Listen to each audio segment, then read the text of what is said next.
I have little egg timers, one for each bed. I walk around, turn them all at 15 minutes or 30 minutes, whatever amount of time. It pushes water through some PVC pipes that drip irrigate, and it's better than it's ever been. Now, I think the biochar and the introduction of the compost, that's something to do with it too. But that soil's never been dried. It's never dried out once.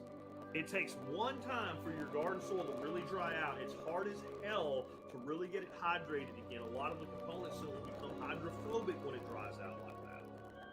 And you'll need, like, you get a half inch of rain and you go feel your soil 4 inches down and it's dry.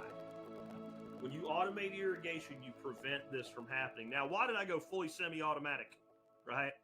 Well, I did that because I believe that you should lay eyes on your garden every day anyway. I spend at least a little bit of time every day drinking some coffee looking at the pond as part of that garden system. I watch my big giant 3.5-foot platinum koi cruise around and stuff, and maybe throw them a couple pellets and watch them come up and eat it and what have you. So I'm going to be there anyway. And I think you should look, especially during the growing season, you should look at your garden every day. You notice problems faster, etc. So I have to go out to do it, but it takes, like, if I don't have time to fart around that day, I can walk out there, turn the dial. I can tell my grandson, go turn all the dials in 15 minutes, and I'll check it later to see if I think that was enough irrigation. One way or another, automate your irrigation. Because when you have to make a decision, when it comes to irrigation, do I have time for today? If sooner or later it will be the wrong one, and it takes 1 or 2 times at the wrong time of year to completely shit can your production for that year. Even if everything doesn't die, it will stunt, it will become stressed. And when do pests hammer your production? When the production itself, when the garden itself is under stress. These insects, they intrinsically know when a plant is stressed. They know when it's weakened, and it actually gives them more of what they want when it's in that condition. So you got to think, they have a reason for existing. Just like we said, the black soldier fly literally exists to decompose things that otherwise would rot and stink, to return it to nature. That's what it is. It's a decomposer. It's its purpose in life. Well, these insects exist to eliminate plants that are weak so that plants that are strong can occupy the same space. So if you weaken your plants, you are ringing the dinner bell for every pest insect, and then they camp out. Well, this is a good place. Found some good stuff here before.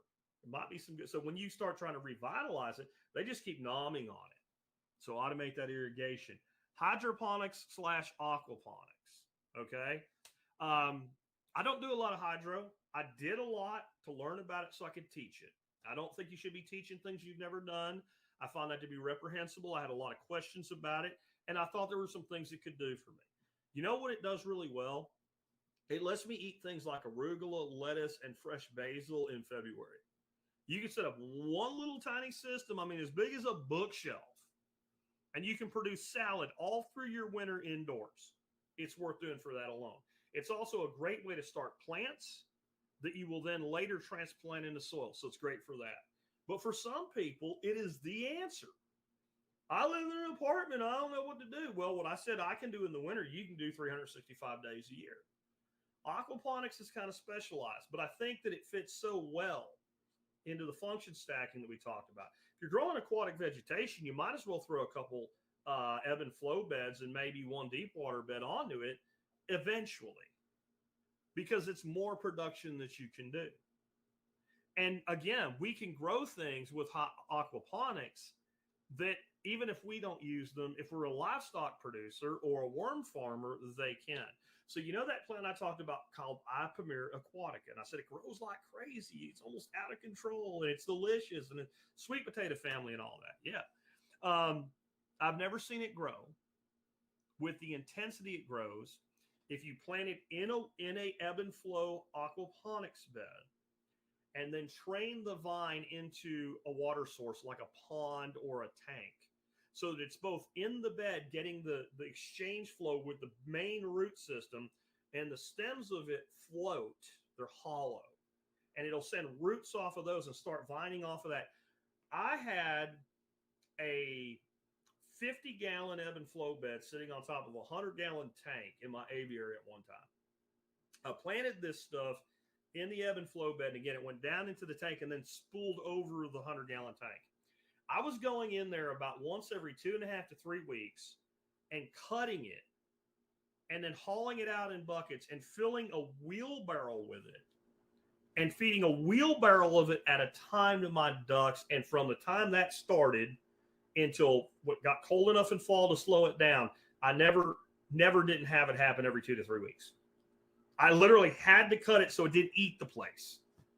And I've never seen it do that when you grow it just in the water or just in the ebb and flow bed, combining the two. So that would be another way to leverage that. But I think everybody should learn about this and then determine whether or not it fits your situation. But I'm betting one of the two do.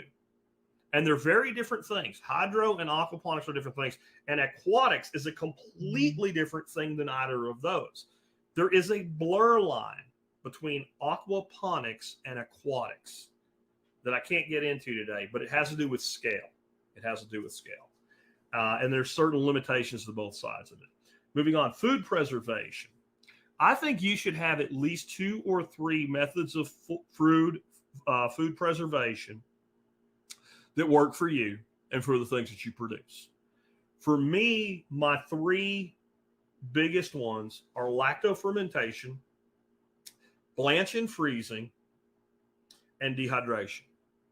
I do not yet own a freeze dryer. I probably will soon. I'm soul searching over whether it's worth the investment or not for me.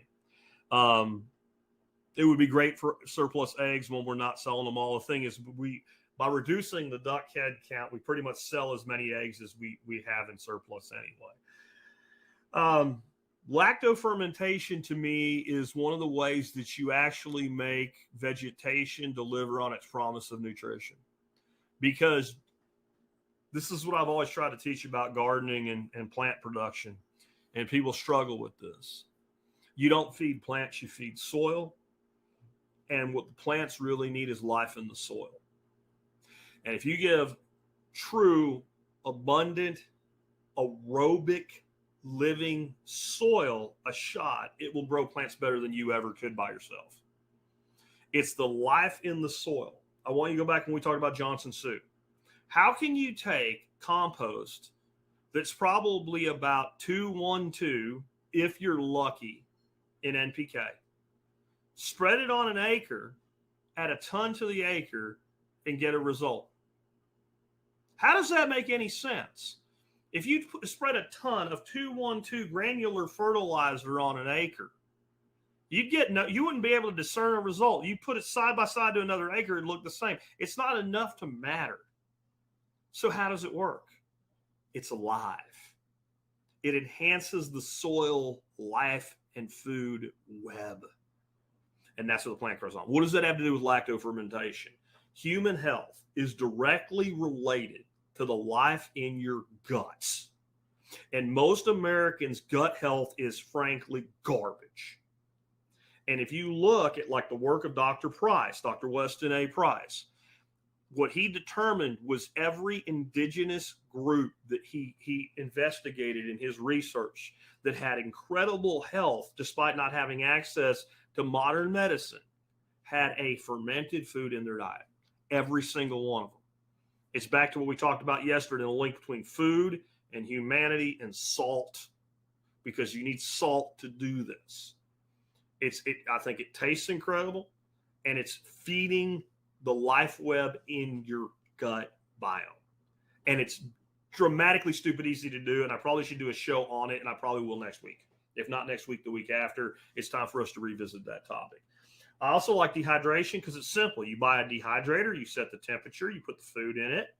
When it's done, you take it out, you put it in a jar, you put a lid on it, you throw it in the pantry, and it lasts. Again, I've got peppers from Arkansas. I might do something with them at the next workshop in November this year. That'd be kind of cool, wouldn't it? 15-year workshop, 10 years out of Arkansas. We'll go ahead and do something with those peppers. We'll do that. I'll figure out what I want to do with them. Maybe some salsa matcha. What's salsa matcha? Stay tuned. That'll be coming soon too.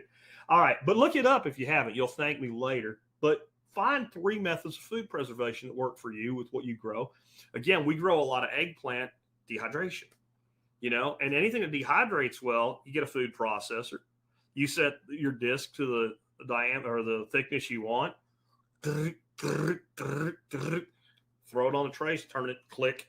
Oh, if you already have a dehydrator and it doesn't have a timer on it, go buy yourself an $8 mechanical timer like you can find at tspaz.com. The little Sentry timers, and set it for how long you want it to be, and plug it into the wall and turn it to where it'll start, and plug your dehydrator in. And if you forget about it for a day, it'll turn itself off instead of sitting there running all day. And if that timer wears out, you're out $8. You put a new one up. Real simple. And those are so easy to use, the Sentry ones, that anybody can do it, even me, because I don't like digital crap. It messes with me. Anything that makes me think about my days of fighting fax machines. The natural enemy of the man in the workplace in the 1990s was the fax machine. All right, next up, brewing compost tea. I wanted to throw this one in. This is one of my, I think, sledgehammers in fighting back against fertility issues, disease issues, etc. I've still not gotten into Korean natural farming or any of that stuff. I just make compost tea, and I spray my plants primarily in the evening with it. And I spray them on the top of the leaf and the bottom of the leaf, and I do soil drench with it. And this year I got to see, just from a little bit of worm compost tea, so I took some worm compost and some of my best garden soil and some of my Johnson soup, put it all in a bag, made up a 5-gallon bucket, 4 gallons actually of compost tea, and was diluting at it about 3 gallons of water to 1 gallon of compost tea and applying it. And I ended up with a little bit left in the bottom of the bucket that wasn't really enough to do anything with. I added a little bit of water to it. I was looking what I'm going to do with it, and one of my big wicking beds and one with my bee balm in it, I said, screw it. I just dumped the bucket in the middle. And that bee balm had just started to grow. And you know what it looks like right now? The center of it's like a pyramid higher than the rest of it, just from that little, that shows you what it does. I also want to talk about this because when I had Michael Whitman on, he's like, I don't make it, and I sell this ambrosia product, which, by the way, is a great product, and it works really well. But he gave all the reasons not to do it. And his basic reasons were, to do it perfectly, here's how you have to do it. And it is hard to do it perfectly. And here's my response to that. I didn't say it to him because I bring guests on and let them give their viewpoint, not to argue with them. Don't let perfect be the enemy of the good. Here's how I make compost tea. I take the compost that I want to make tea from. I put it in a paint strainer bag. I tie a string to it. And I put it in a 5-gallon bucket, and I tie the string to something above it where it doesn't quite touch the bottom of the bucket. I take a Heme aquarium pump, has 2 tubes on it and 2 air stones, and I throw them in the bucket. Plug it in. Sometime between the next 24 and 48 hours, I use the compost tea. Is it at its optimum production? I don't give a shit. When I put it through a sprayer, might some of the little critters get destroyed by it? Yeah, I don't give a shit. It works. It works, and anybody can do it, and don't make it hard. Don't worry about vortex spinning and holding your navel right and contemplating the moon while the bubbles go, and is the bubble the right diameter, and did some goddess come down from all above and touch it? Fuck it. Okay, to be blunt, screw it. Make the compost tea, drench the soil, spray the plants. Just spray it in the evening or really early in the morning so the sun's not on the plants when you do it, and it will change everything. Now, what I'll add to that is if you have some wood vinegar, which is liquid smoke, about 2 tablespoons of wood vinegar to 4 gallons, and you include that, it will also do a dramatic improvement on the repelling of pests. Just don't spray it on plants about the time that they need pollinators, because it literally pushes pollinators off too. And part of the reason I've done so well with squash this year is that until the flowers came, I was spraying the hell out of them with a mix that included the liquid smoke right up until they started to flower. And even when they started to flower for a while, I was still doing it, and just doing manual pollination with squash is really easy. So compost tea. These are the 12 things. I don't care that you do them all, but if you build your core by selecting from here, again, seeing this like a quiver. I don't know who the dude is. The dude in Marvel Comics, is it Hawkeye with the bow and arrow? Is that right? My grandson loves all that shit. But, you know, he has all these different arrows, and sometimes it's a flaming arrow, an exploding arrow, and a piercing arrow, or it's an arrow that hits and falls off like nothing happened. It put a tracker in something. Like, you're selecting the right arrow. So you load the quiver up first for all the things you could need. Build your quiver on these 12. And that doesn't mean you don't have some other special arrows that you use. But these things won't let you down, and they naturally interconnect. I think this would be an interesting exercise if you want to train your mind in design. Go ahead and make a list of these, right? Make a list and start, like, remember in school you had tests where you had which one goes with which, you had to connect them. Start connecting, but each one can connect to more than one, and come up with many ways to connect these as possible. Don't worry about whether it works for you or not. You want to be a good designer, you should be able to go to anybody's property, analyze the property and the client, and do the design. And you will do better designs for yourself that way. And you might discover some things you don't think are for you that are for you when you figure out how it all connects together. How many connections can you make? How many connections can you make? How many things can you connect the one thing to? Can you connect aquatic vegetation to biochar? I picked that one because it doesn't give you a direct way to do so, but I bet you can. I bet you can if you work at it. What if we add biochar to the aquatic system? What if we're feeding the worms aquatic vegetation, but we're adding biochar to the worm bin, which we should do? Haven't we now created at least a one-off connection? I would tell you that I think you could connect every single one of these 12 bulletproof techniques today to every other one. And when you design a system, the more connections, the more web-like the design and the more resilient the design is. If I give you a net and I cut 4 lines in it, and you throw it in the water, you might have some holes and some of the fish might get out, but it still catches fish. If I give you a rod and a hook with one line connecting them, and I cut that line anywhere above the hook, which should be anywhere, you don't catch any fish. This is the problem with modern design. Modern design is linear. Modern design, I'm talking about the way we design systems in society. Since everybody's worried, how much profit do we make this week, this quarter, this year, and screw the rest? Quarterly and annual profit runs everything. Everything's linear.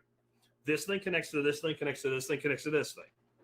And it takes one little hiccup in a society, one ship gets stuck in a canal, and the supply lines are screwed for months.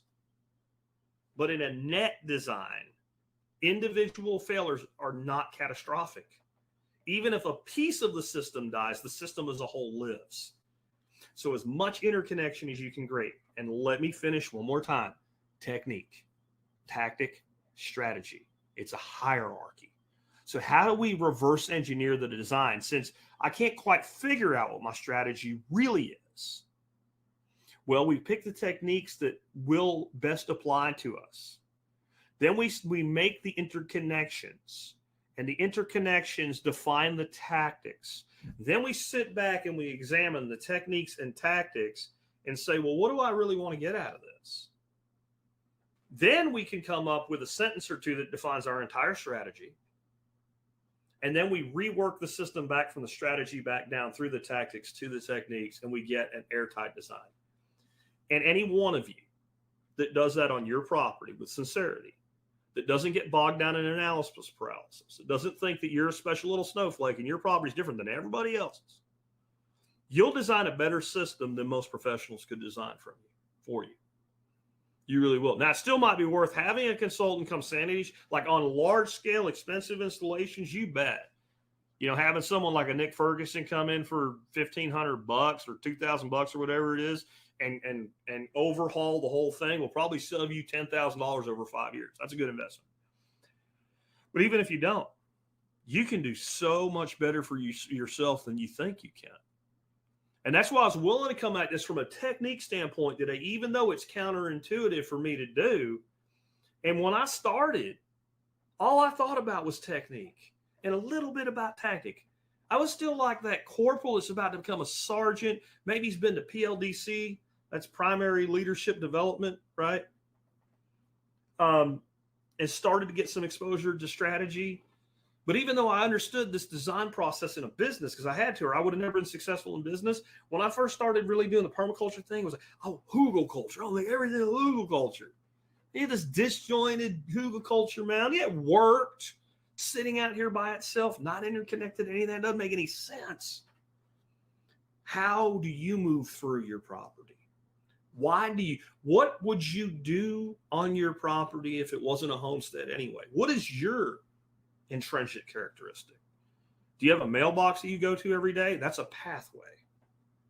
Once you start adding elements like small livestock and you put a chicken coop in, well, you're going to the coop every day. That is a way that you will intrinsically forever, until you get rid of those birds, some point every day, probably twice a day, you will take that path through that pathway.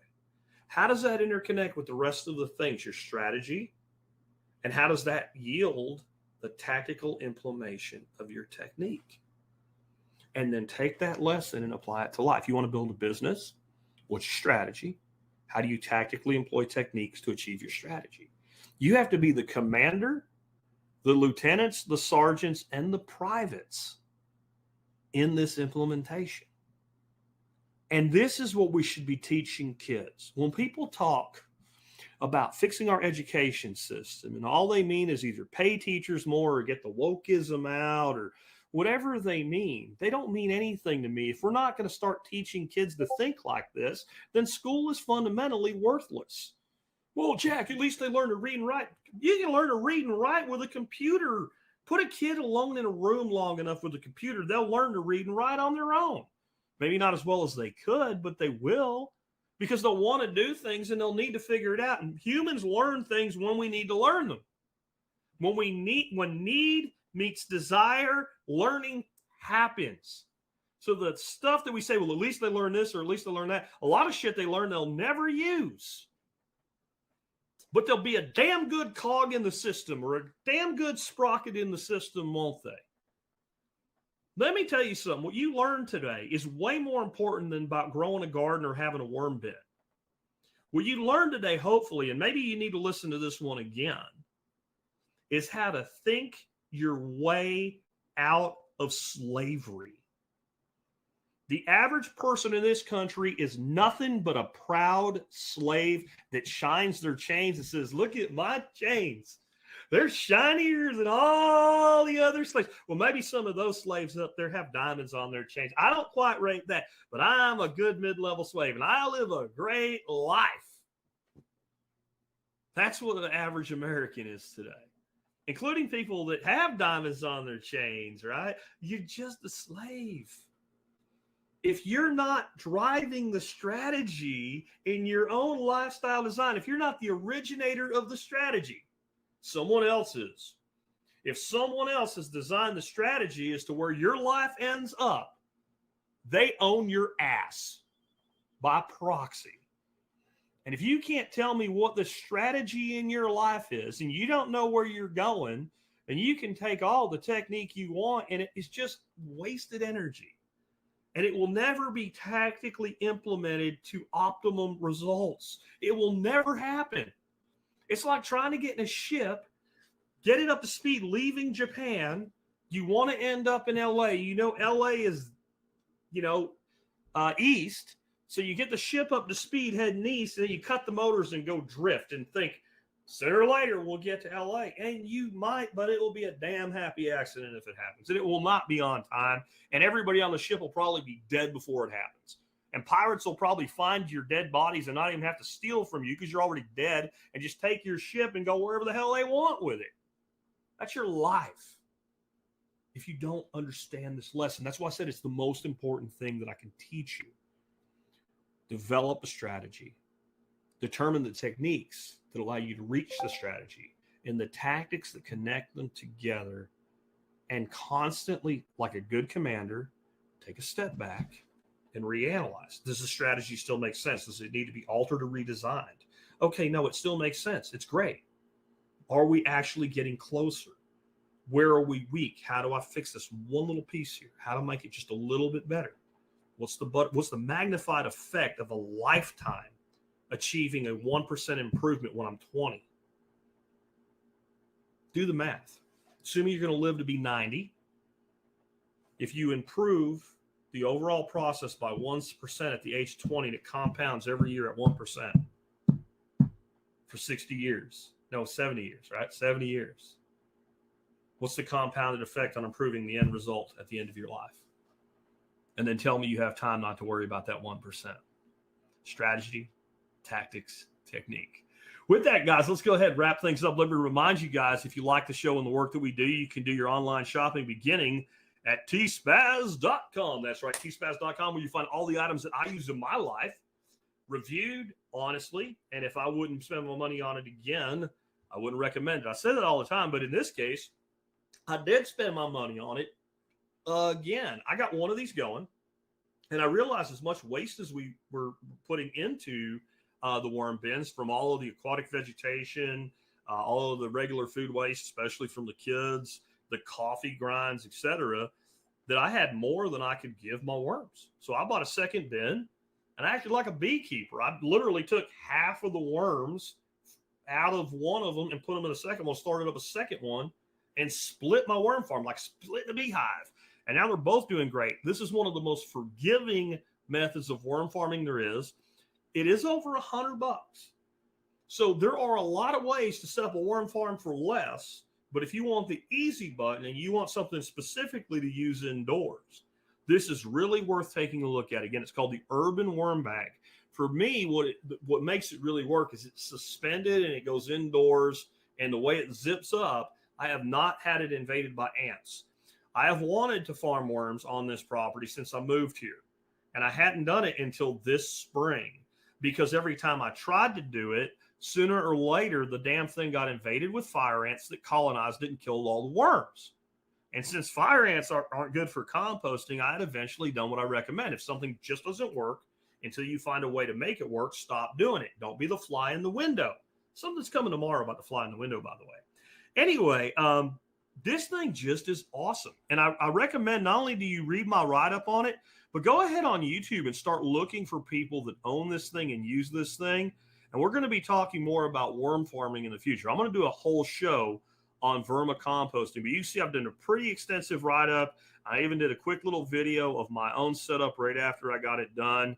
This is a great way not just to make great compost and great compost tea material and to deal with a waste stream. It's also a great way to incorporate biochar.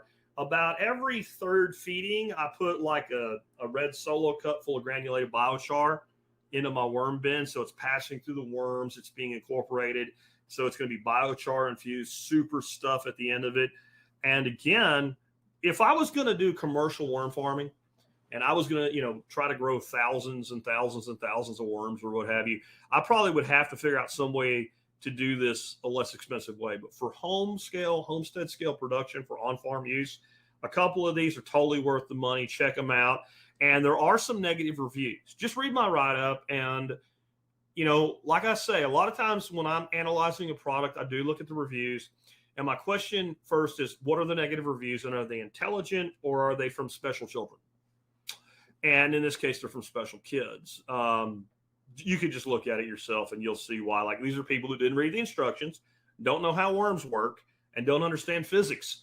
If you understand how worms work and you understand physics and you read the instructions, you'll have a great result with this product. It's called the Urban Worm Bag. And I think I'm going to reach out to the dude that founded this company and see if I can get him on the show. I think he'd make a great interview. I've seen some YouTube videos with him. He seems to be a pretty cool guy. And I think there's some other things coming to this, the T-Spaz catalog related to worm farming in the future, in processing and dealing with waste that can become bedding. We'll talk more about that in the future. I appreciate you being with us today. Tomorrow, we are going to be talking about, what are we going to be talking about?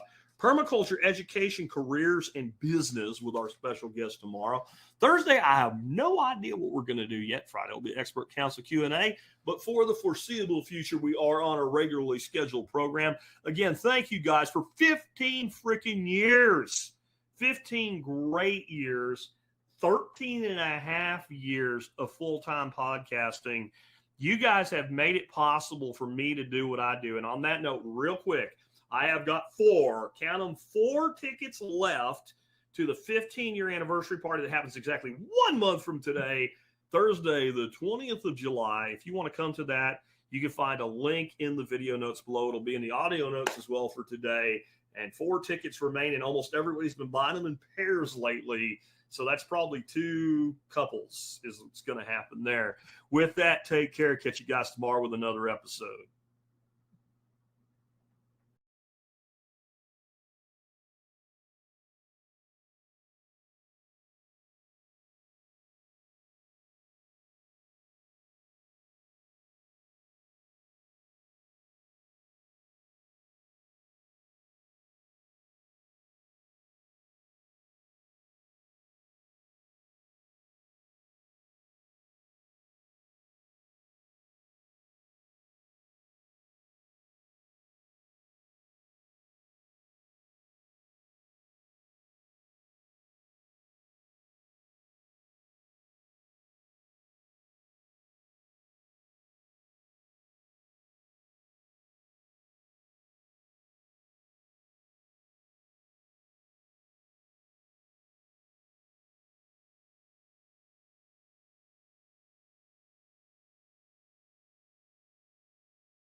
Revelio.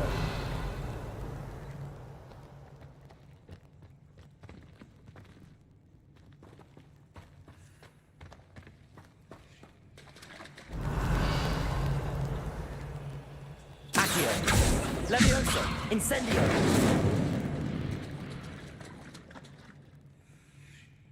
Revelio.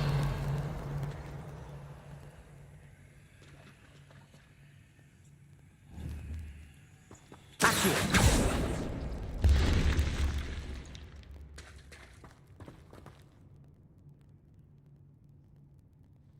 Revelio.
Accio.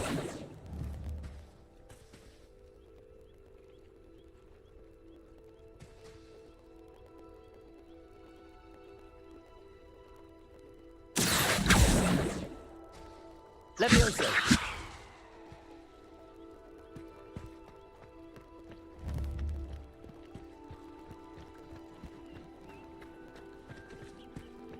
Accio. Levioso.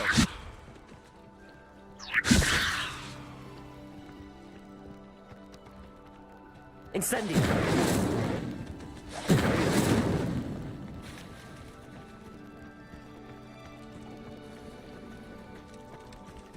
Accio. Levioso.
Revelio.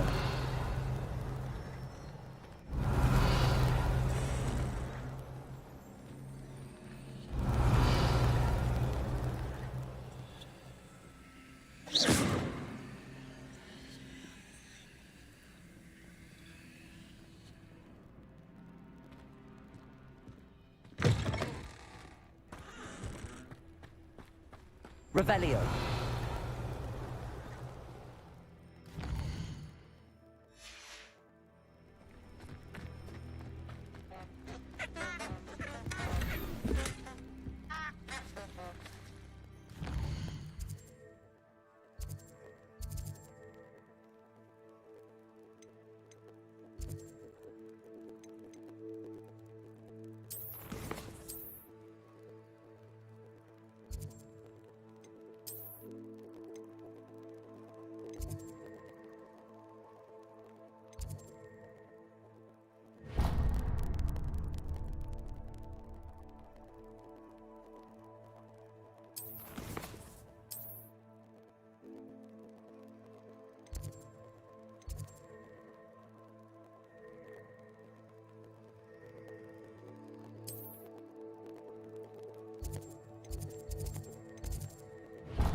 It's a relief to finally have an answer as to why that portrait was empty.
Revelio. Accio.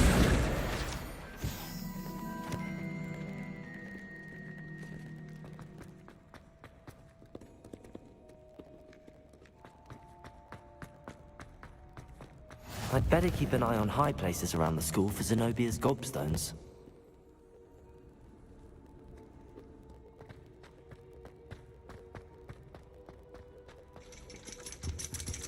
Revelio. Accio. Oh, that's one of Zenobia's gobstones. I hardly see what all the fuss is about.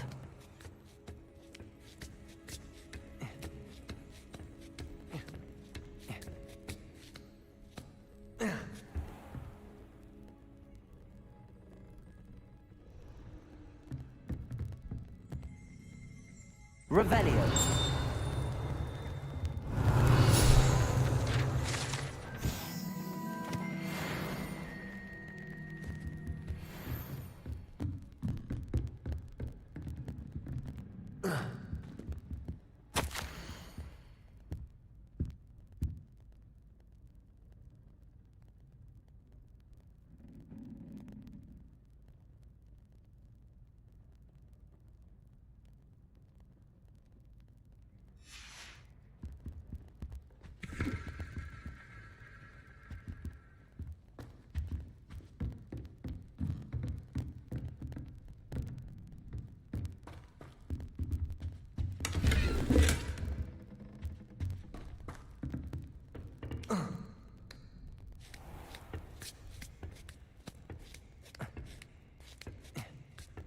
I'd better keep an eye on high places around the school for Zenobia's gobstones.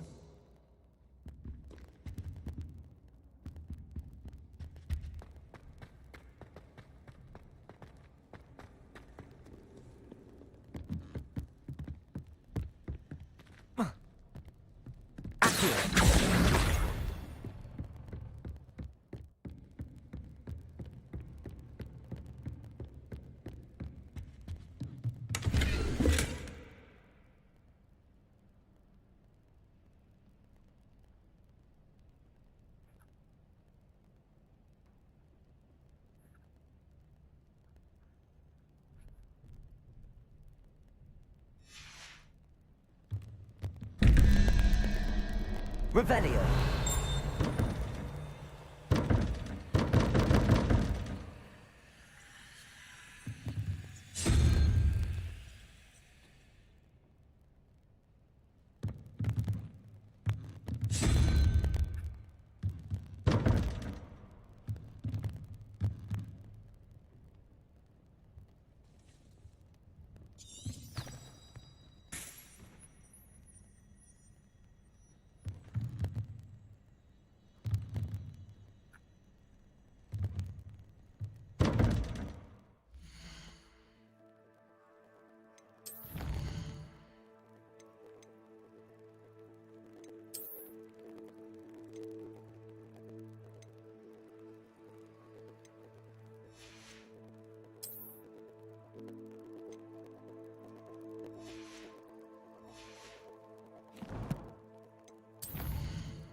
Revelio.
Hello,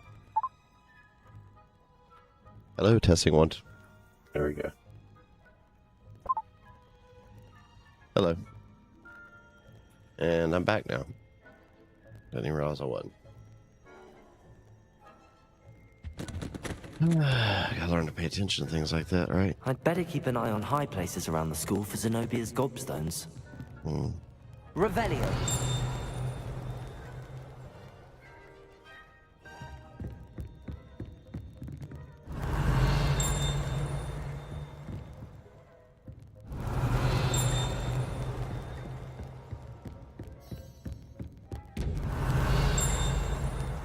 So,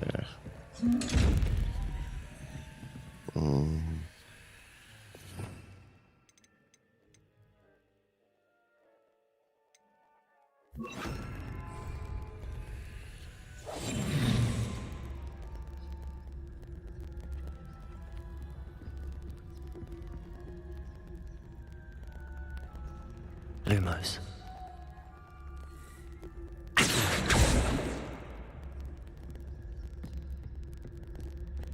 Revelio. it's not letting me in now.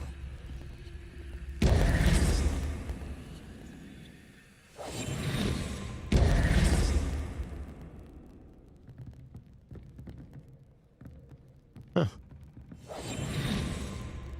That worked before.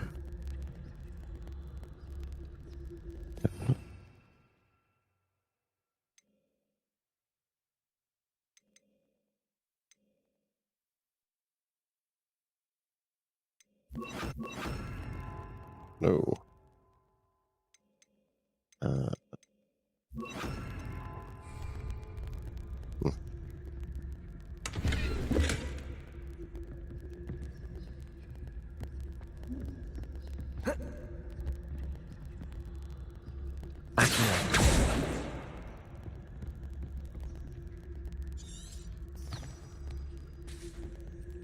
Revelio.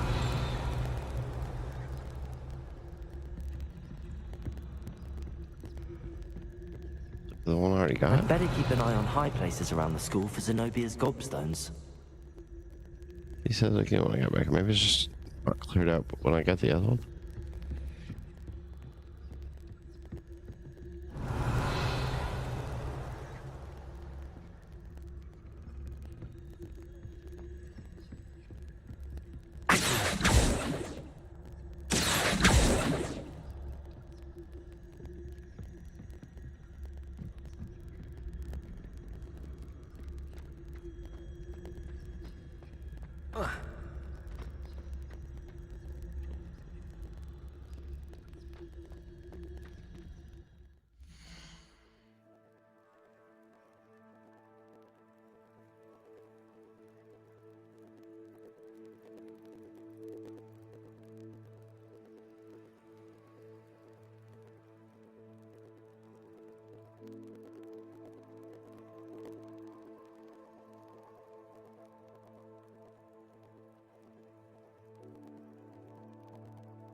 Hardy.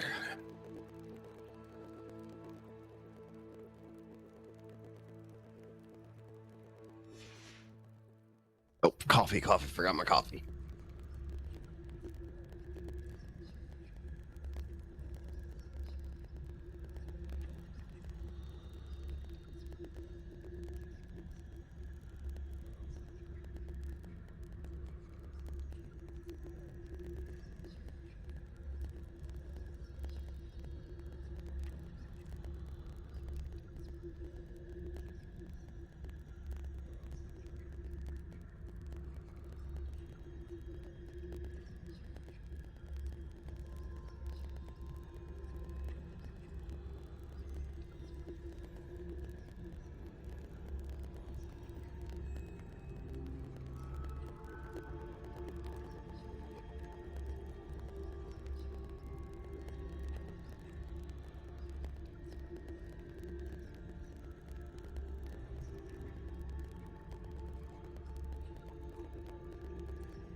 Oh, all right.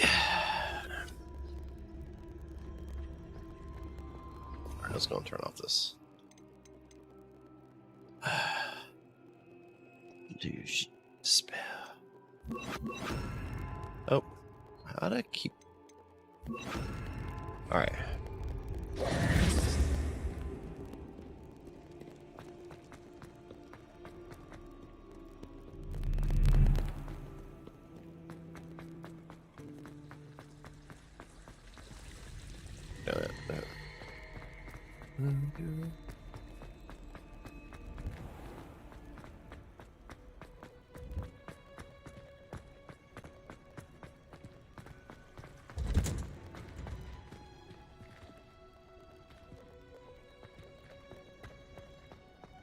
Revelio.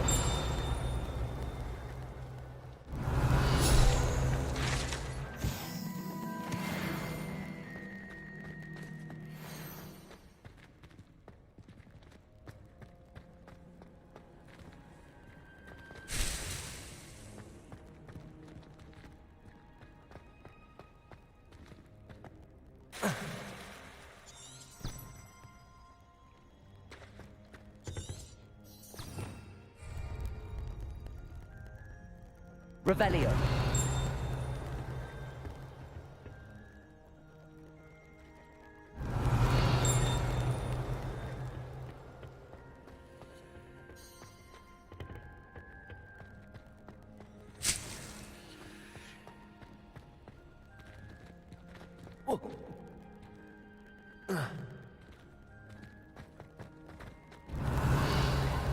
Lumos.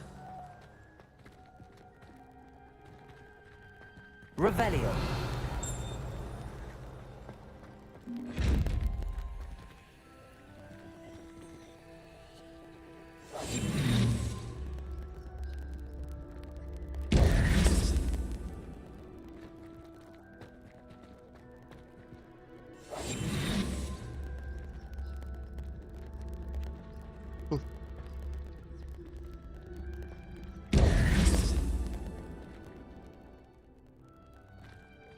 Revelio.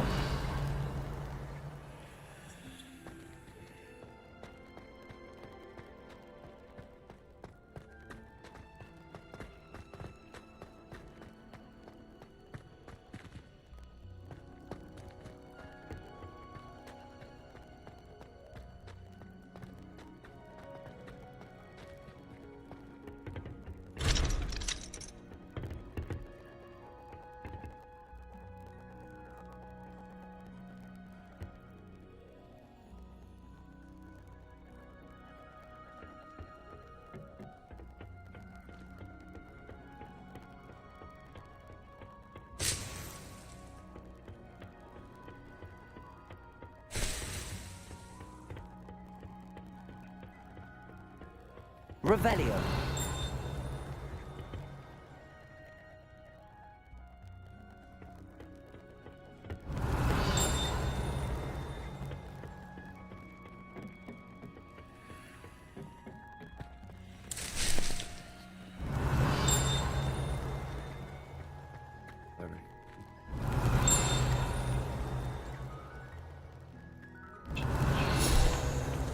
Oh, foot got bigger. I just did not see that at all.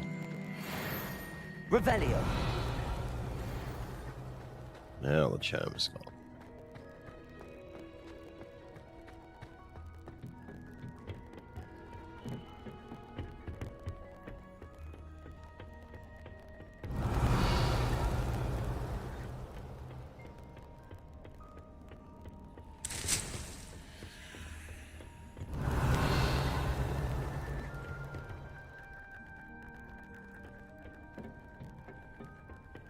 Revelio.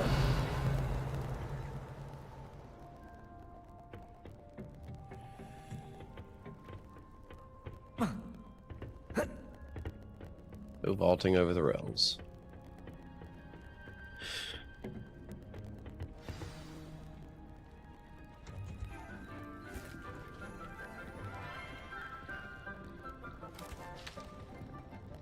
Good morning, Professor Garlic. How wonderful it is to see you again, Lenora dear. Oh, here. You'll need She's these for beautiful. today's class. A little treat for your auntie. Ah, hello. Class, please welcome the newest rose in our garden. We do look forward to growing together. How thrilling it is to have everyone back together again. This year will be filled with enchantment and excitement, but the most important thing cultivated in herbology is knowledge.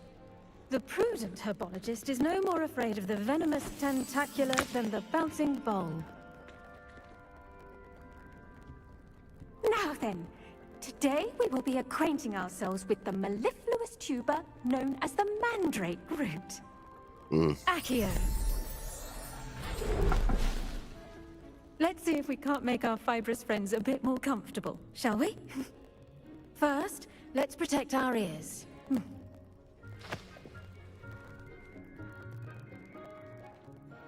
Now, everyone, grip the mandrake by the tendrils and give it a firm tug.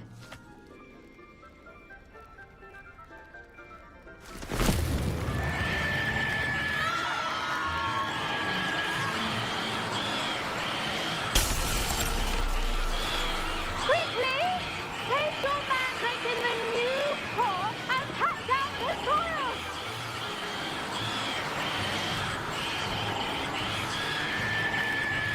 More, I'm pressing it. Aye, it was down.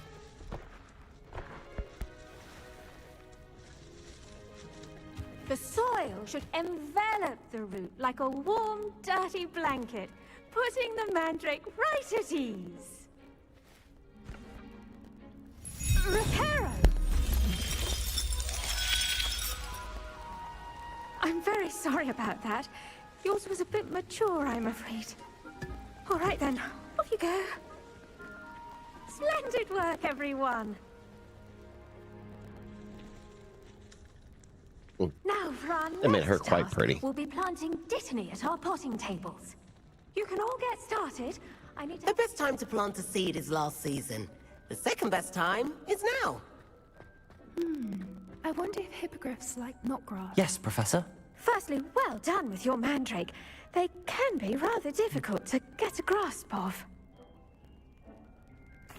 Actually, I enjoyed it. I couldn't help but catch your enthusiasm. How kind of you. It seems you're already taking to herbology like a mandrake to fresh soil. Now, as I mentioned, next we'll be planting dittany. Let us find you some seeds. I already have some, Professor. Picked them up in Hogsmeade. You visited the Magic Neep. Wonderful!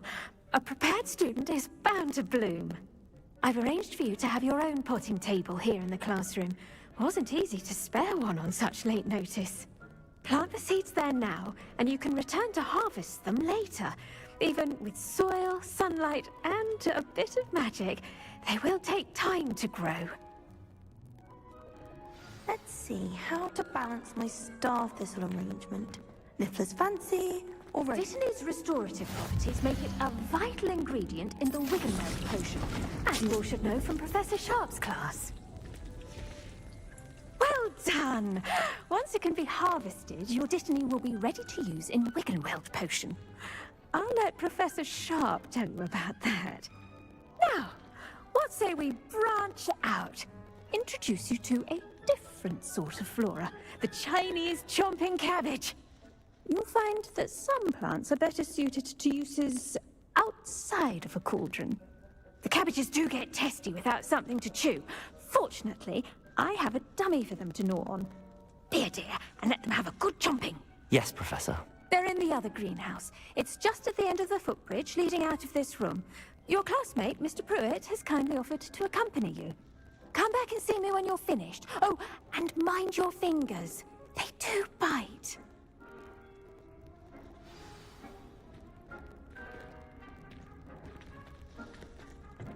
Hello. Saw you on your way to Hogsmeade the other day. Nice to meet you. I'm Leander. I'll be showing you the Chinese chomping cabbages. Nice work in Defense Against the Dark Arts, by the way.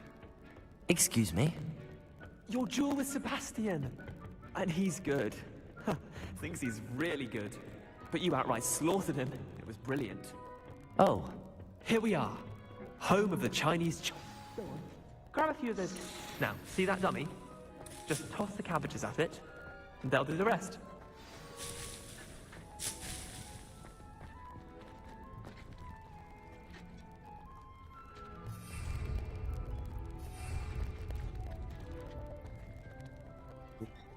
Oh, I'll be.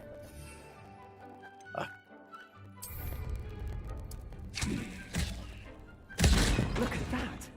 Well, anything they can get their mouths on. Mum planted some in her garden last year to keep the gnomes out.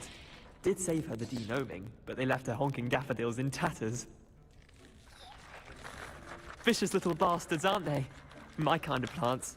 Not like stupid booba tubers and bouncing bulbs. The kind of plants that just have your back in a fight. Not saying you can't go it alone, but... well, imagine that wasn't a dummy. I suppose they could prove useful outside of the greenhouse. Nothing wrong with a bit of backup, even if it is from a cabbage. It's chaos out there. Trolls in Hogsmeade and such. You can't be above throwing a cruciferous vegetable if necessary. Dogweed and deathcap has more of them, if you're keen. Other plants too. Ones your parents wouldn't plant in the garden. You get the idea. Anyway, we probably ought to head back to class. Take your time. I'll see you back in class.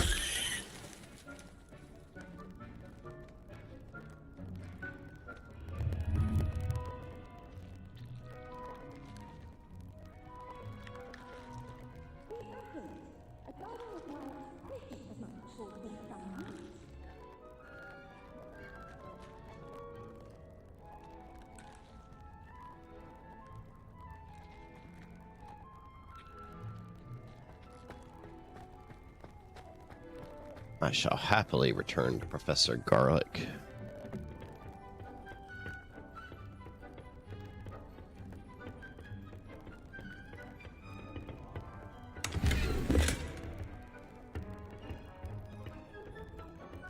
Definitely need to go sell some gear, I guess. And with that helpful reminder as to why we should always wear our dragonhide gloves, I shall end our lesson here. Terribly sorry, Mr. Clopton. I tended to the Chinese chomping cabbages, Professor. Remarkable plants, aren't they? I hope they weren't too much trouble. Oh, don't see any bite marks or missing digits. And good, as you do seem to be quite green-fingered. Oh, I'm eager to see your skill in the soil continue to blossom. Magical plants have so much to offer. I'm eager to learn more. I'm glad. Herbology is a bounteous subject. Tend to your garden, and it will tend to you. Huh. Well, I suppose that's everything. Do come by for a chat sometime. I so enjoy checking in with my new students.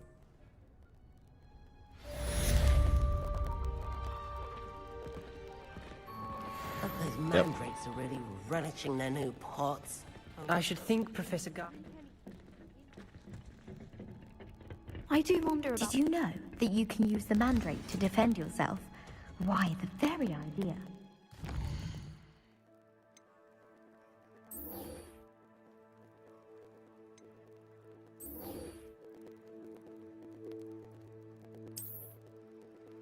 Let's go. Hogsmeade. Sell some stuff first.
Nothing warms a body like incendio. I can't go there yet. I can't figure that. Bookshop, Ollivanders, Oceans. Let's try here. What do I need?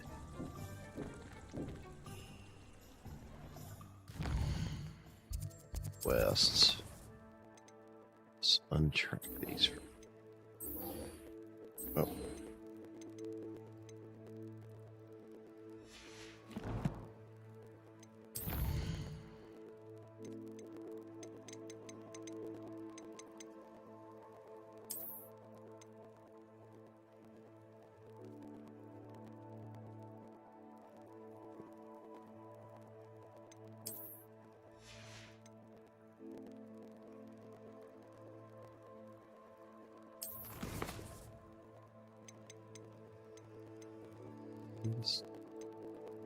List items, notes, resources. Well, what isn't this full?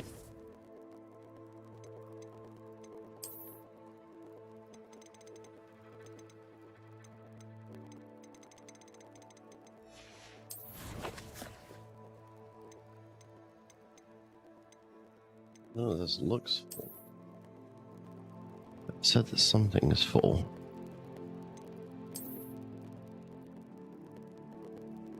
Oh, gear 20 of 20, there it is.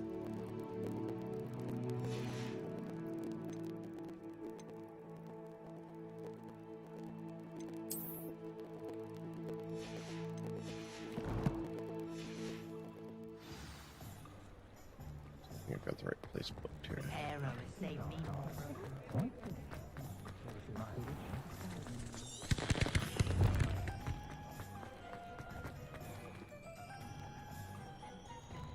Revelio. Accio.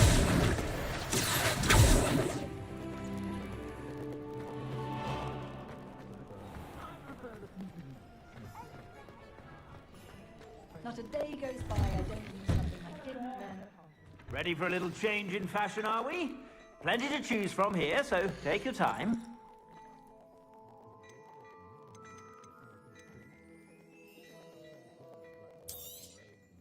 If I haven't said it before, it's a pleasure doing business with you.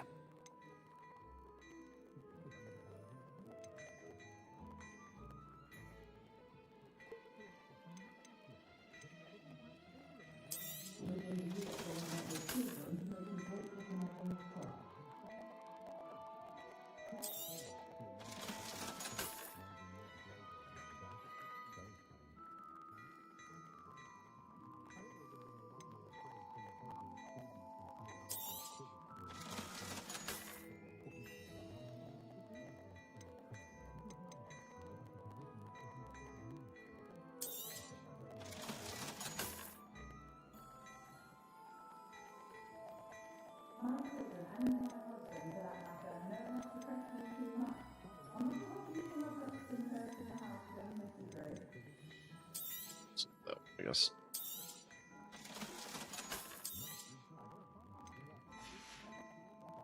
I suspect you have a sharp eye for fashion. Be sure to stop by whenever you're about. Revelio.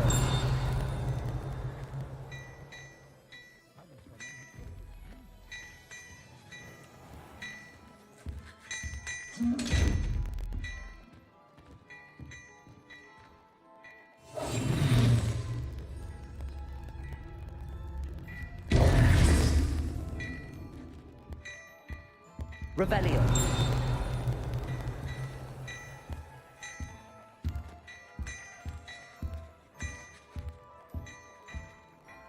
Well, hello there. Come in, look around, and if you've been eating chocolate frogs, please refrain from touching.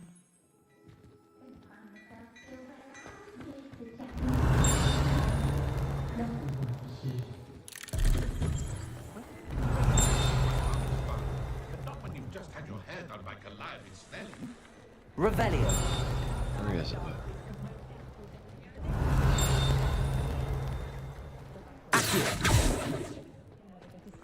Book page fly through here. Oh, I want a book page. It was an owl.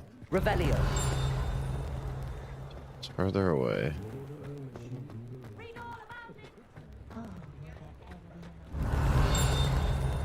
Oh, there it is. I see it now.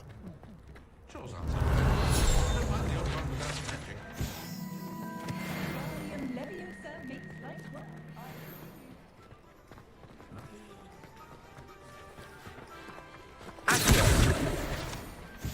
Revelio.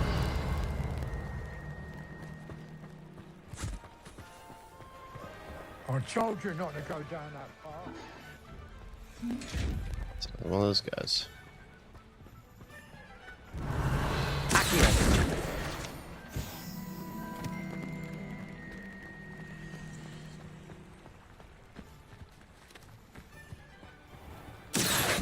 Revelio.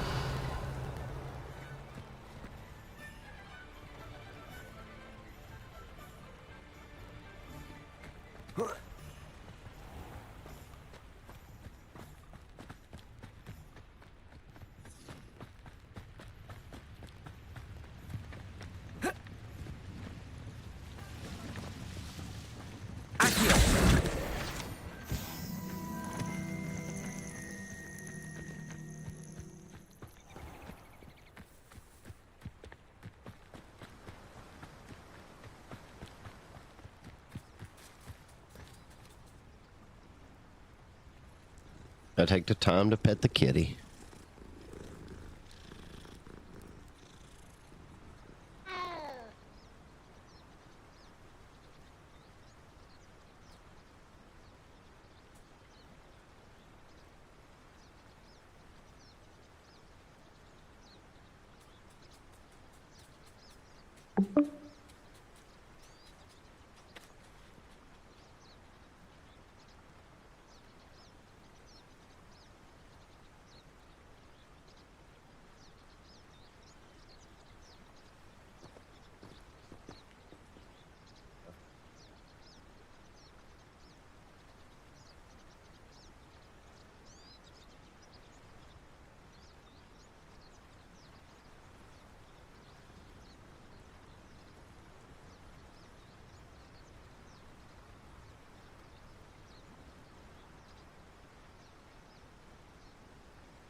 No, cheetah. Hey. Madam Cheetah Cheetah. Oh, that was weird. Hey. Madam Cheetah Fur. Cheetah. Oh, that was weird. Start hearing myself repeat back. Yeah? Yeah. You enjoying Diablo 4? Yeah. Everybody else said that they enjoyed it a lot when they first started, but everybody's getting bored with it. Better days. Oh. Yeah, because it gave too much XP and you just leveled up quick. Yeah. I just made level 50. Yeah.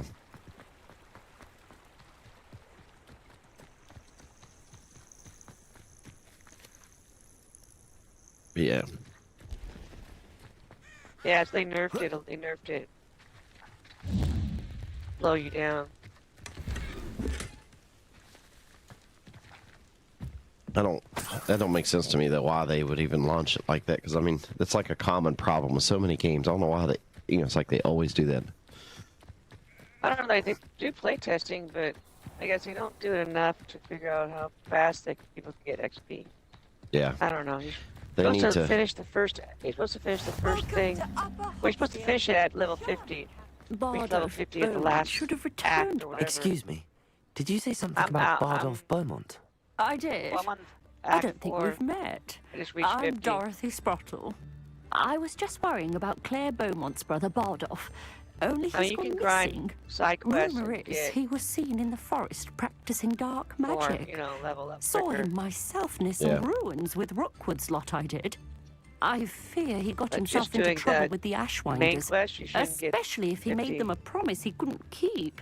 Yeah. I'd help search for him No, but if myself, you're in a party, you get but full no XP. one will risk Once you encountering travel with somebody, Ranrock's that's why it's kind of more loyalists. funner. They seem It's a to lot be funner everywhere. with somebody, yeah. I can certainly look out for him. Any help would be appreciated. You might speak to But Claire there's endgame first. stuff. Perhaps Just she has some insights do that I raids, do don't. different things, I can tell you that Bardolph was last seen in the forest wearing a stuff to do. particular woolen jumper, one that Claire knitted herself. Claire will be at her shop if you'd like to speak with her. Upper Hogsfield is being terrorised by Ranrock's loyalists. It's not right. Madame Beaumont, might I speak with you? Yes? What about? Mrs. Sprottle told me a little about your brother's disappearance. Oh, dear Dorothy. She'd go looking for Bardolph herself if she could. She mentioned dark magic and even the Ashwinders. Despite my repeated warnings, Bardolph's been experimenting with dark magic near the edge of the forest. I thought perhaps he'd get it out of his system and it would gradually stop. But then one day, he didn't come home. Could Bardolph have run off? Want to do some PUBG or something? He'd never leave me here alone. If you like to. He did speak of going to talk with Victor Rookwood. What's up That to you? worries me almost Yeah, more than his attempts at mastering dark magic. Yeah, give me a minute. Let me finish this. Dangerous as There are Ranrock, dailies. in my Yeah, opinion. finishing something in a little dungeon right now, actually. Is there anything your brother took with him that might help to track him down? Only his satchel, journal, and a woolen jumper I knitted for him. That's all I can recall. I'll let you know if I see or hear anything about him. Thank you. How kind. I'd be so grateful to learn where he is. I know in my heart he's out there. Do be careful. What do you have for sale? Yeah, I'm playing a mage, so it's kind Where of challenging. are you? I'll not give up hope.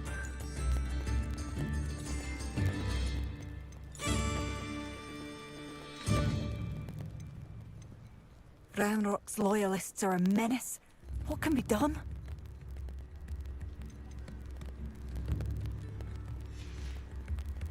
Yeah, Thank playing you with for Jigs passing is through. challenging enough.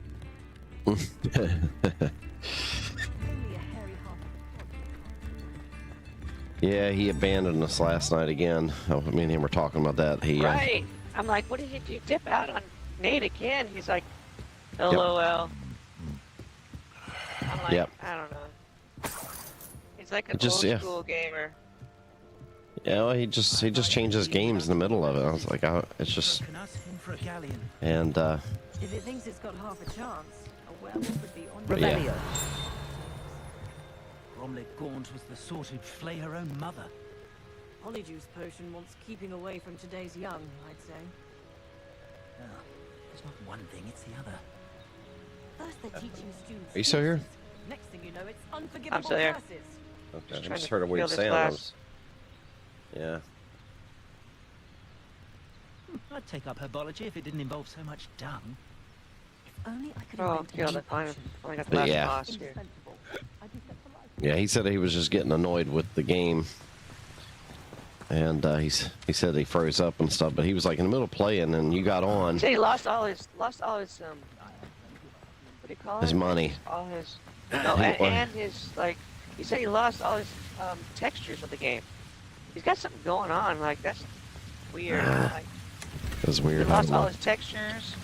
He loaded back in. There's no textures, and then he has issues with guns going in. No guns. Yeah, I don't know. Sometimes I wonder if he doesn't just hate the game so much that he. I don't know. He's using a CD for the game. I don't know. I have no idea.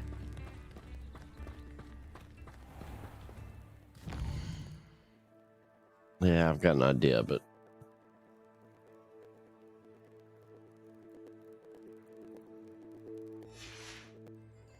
yeah.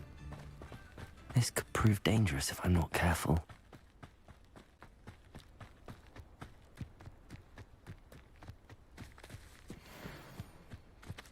I have no idea how.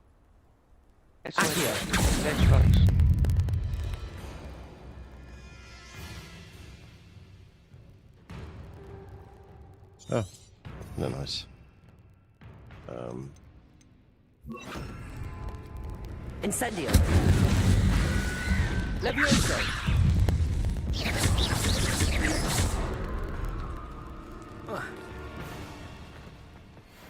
Accio. Incendio.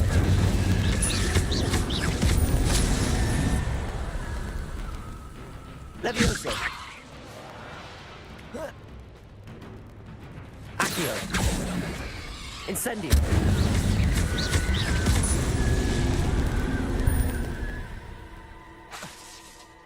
Accio. Incendio.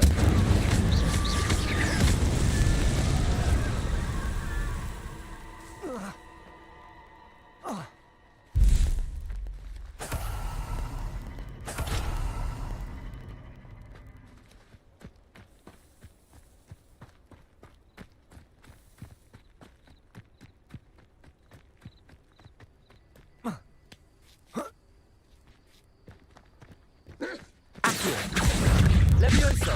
Incendio. Got like a second hand Xbox. Lumos. Levioso. Where'd he go? Incendio. Tell me when you're ready. Yeah, I was trying to run this mission here. I think I might. There's a lot to get distracted with on this one. I might, yeah, go on back or save it and come back. This one I can't save, but it's okay. This is the long one. Yeah, I'm at a spot here where I can.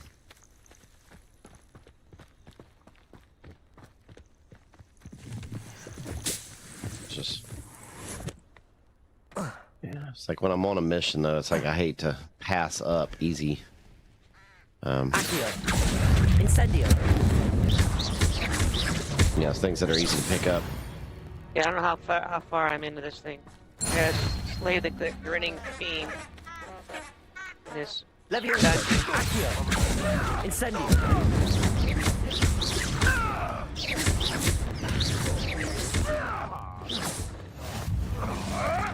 Protego. May want. Accio.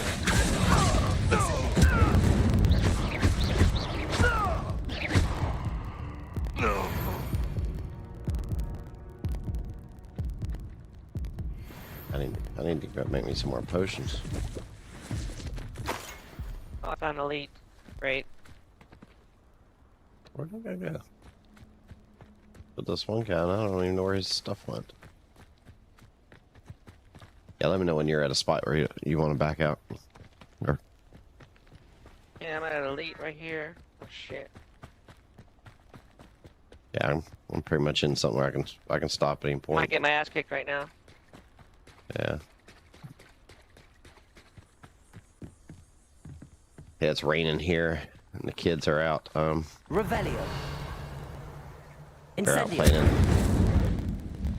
I'm gonna. Well, what is this? Kicking his ass now.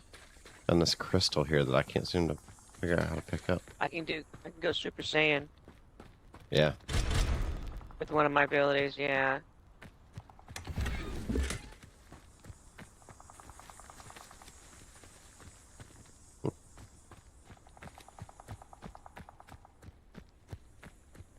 Revelio. Doesn't really seem to be anything else here in these crystals that I can't pick up yet. Oh, okay. Gotta go to the grinning chamber. I think I'm almost done with this. Actually, let me finish this up. That's fine. I'm just running my mission until I can. When I finish this, it'll be good.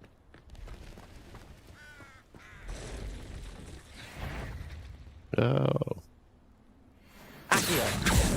Incendio.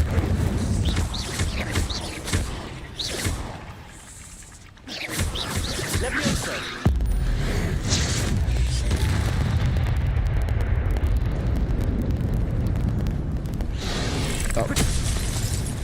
Oh. Wow. Levioso.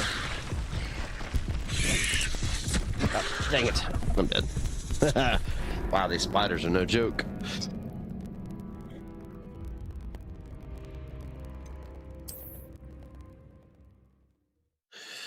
There's one big spider, and the little ones just keep coming. I might try this one more time.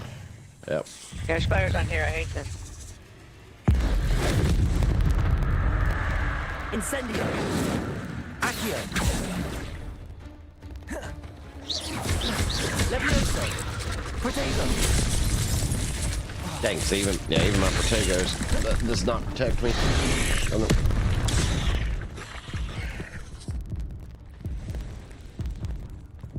I'm running away.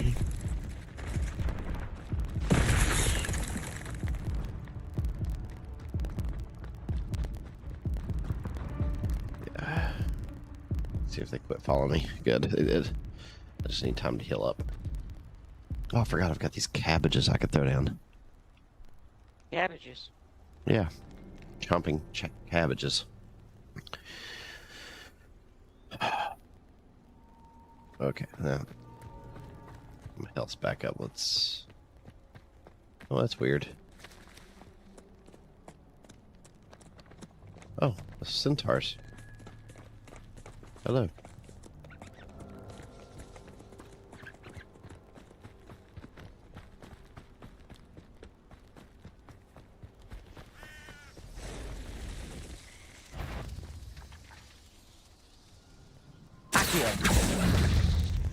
Levioso. Oh, that one's big.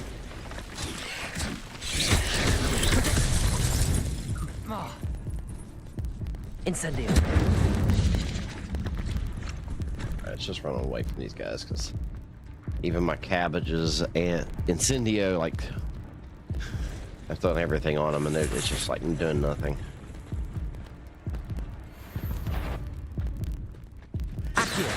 Levioso. Incendio. The little spiders are fine, but there's near the forest. I must be on the right track. Yeah, there's these little ones, and they are just brutal. Might be a big boss. It might be nothing. Yeah. Okay, I gotta defeat the Scourge of the Land. Oh, great. Levioso. Incendio. Time to go Super Saiyan. Protego. Dang it! I just got killed by a dug bog.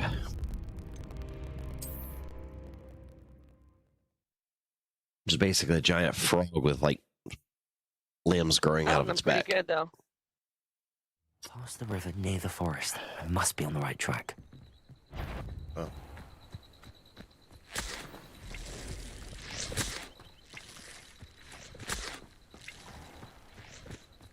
One-on-one, I do pretty good. Yeah. I need. Accio. I need a,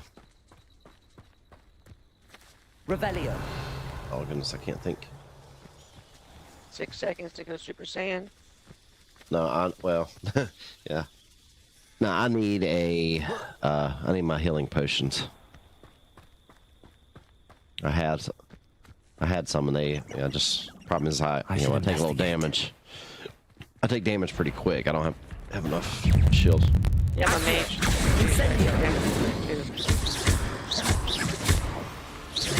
Got one shot. Levioso.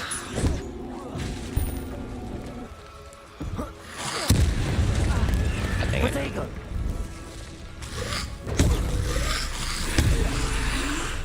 Incendio. Accio. God dang it. Oh, yeah, I can't block all these guys. Now I got the Infurious, which are basic zombies. Oh.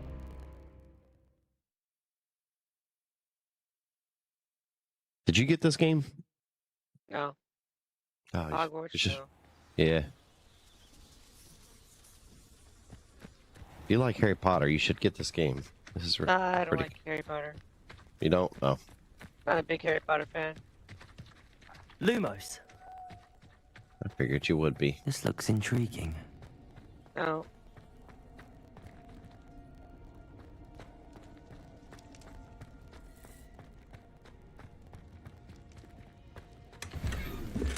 That's it, I got it. Super Saiyan.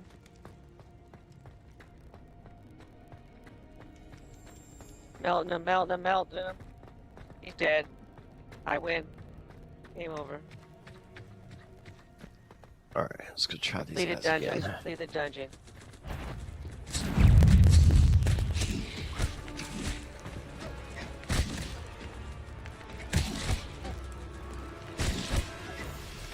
Accio. Incendio.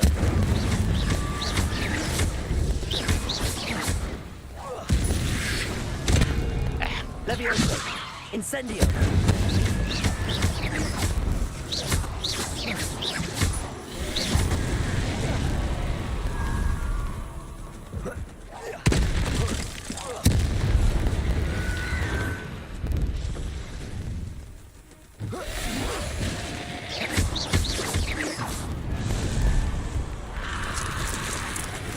Is that Oh, wow. Infurious? Wooden jumper? These Infurious Must be Bardolph. Oh, wow. These Infurious, they're like, I thought I had them all dead, and all of a sudden more are spawning out of the ground. Accio.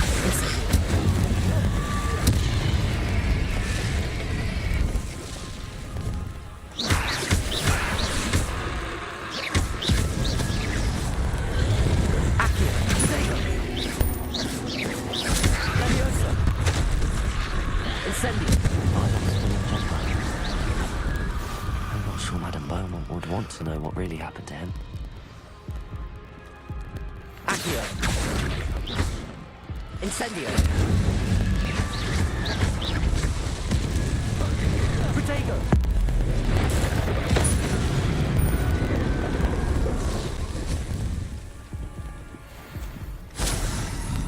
Please tell me it's all of them.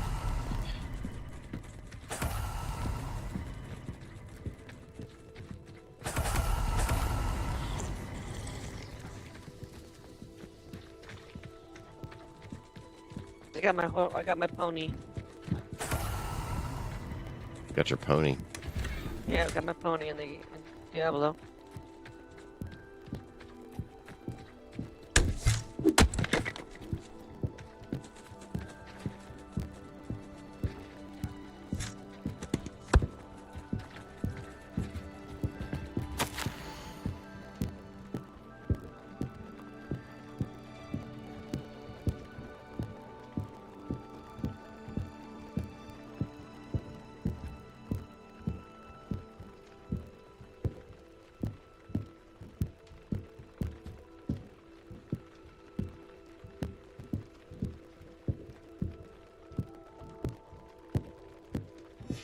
An entry from Bardolph's journal. He overheard whispers, a plan, something to do with him. Revelio.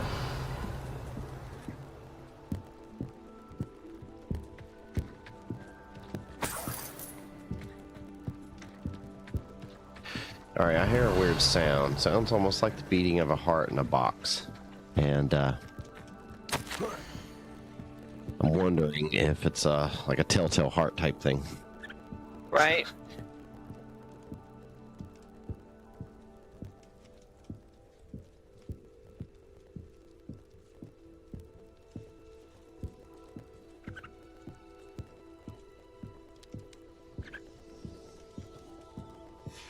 This mentions Inferi, and something about it being Bardolph's turn next. Accio.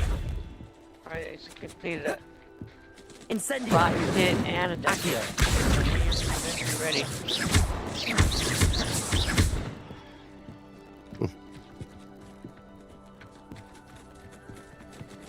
Accio.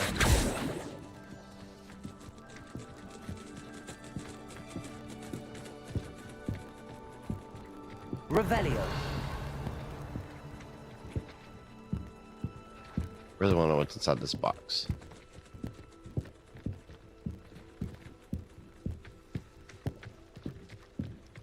There's a...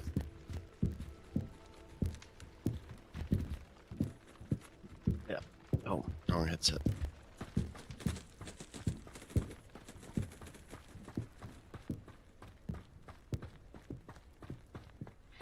Accio.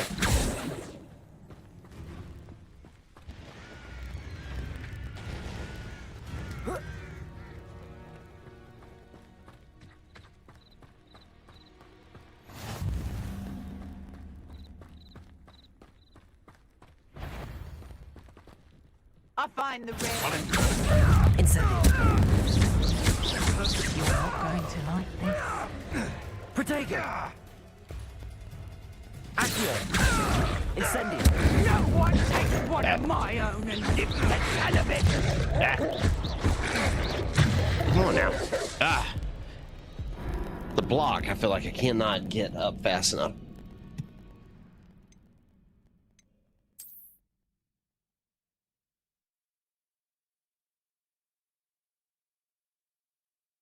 You have to work tonight? Yeah. Yes, you don't have too much time left, do you? Nope. We're gonna do this. Accio. Incendio.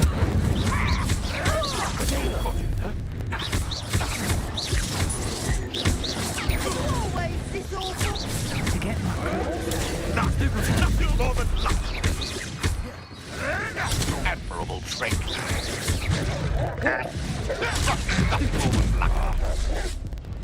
Dang it, they got me again.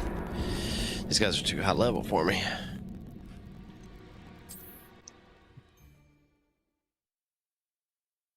Yeah, Diggs, he tries to hack and slash. You gotta learn how to do your skill tree. You have to set that up just Wonder right. where we should Give aim you- for next. Accio. Incendio.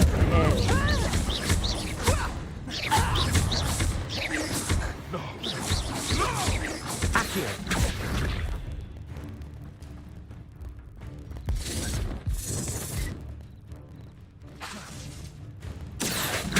Incendio.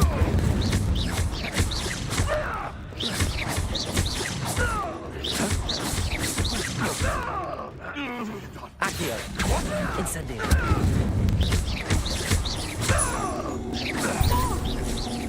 So, you'll read because you might laugh. Ha ha! Time to sing it up on our lesson! A what? Presumption! Doing- I think that one first. Bring down. Stupefy. Potato! Presumption! Ah! Serves them right. Yeah, these guys are just tough. I can't defend fast enough against them. They and some of their attacks are strong enough I can't even defend. Can't even block them. They go right through my protection shield.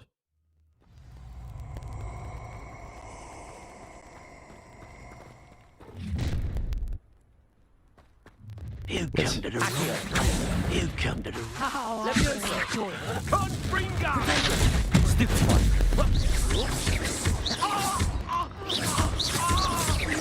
Presumption! That'll Yeah. Let's see you survive. You don't know how to read. Yep. Permanently? Do what? Permanently get rid of quick resume? Oh, no, I didn't. I hadn't even Only looked into manually? it. Only manually? I think so. I mean, it's all I've seen. Yeah, manually. You can go in and... I see. Wow, she just double hit me and took me right out. Poacher duelist. Alright, so what are we doing? COD? Hey. I really don't want to do COD. I'm getting tired of COD. Pub sounds better. All right. Let's go. Yeah, we don't have we're in through some time here.